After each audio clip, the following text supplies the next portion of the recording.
في هذه الحياة الدنيا ساعات لقاء وساعات فراق، ساعات لقاء مفرحة وساعات فراق مؤلمة، وقد يتكرر المشهد الواحد مرات وفي أماكن مختلفات، ويبقى السؤال الكبير: هل ترانا نلتقي بعد الممات؟ هل ترانا نلتقي بعد الممات؟ هل ترانا نلتقي بعد الممات؟ هل ترانا نلتقي أم أنها كانت اللقيا على أرض السراب، ثم ولت وتلاشى ظلها واستحالت ذكريات للعذاب.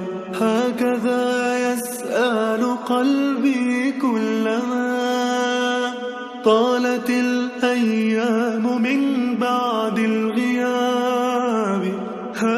آسف لك صغيري تكبر فجأة وأنا البعيد عنك. آسف لزوجي التي انتظرت كلمة جميلة فنامت مجهدة قبلها. آسف لك عن انتظار وقفتي خلف الباب متى أعود، وفي كل مرة آتي متأخرا عن فرحتك. وكأني في استماع للجواب أولم نمضي على الدرب معا كي يعود الخير للأرض اليباب.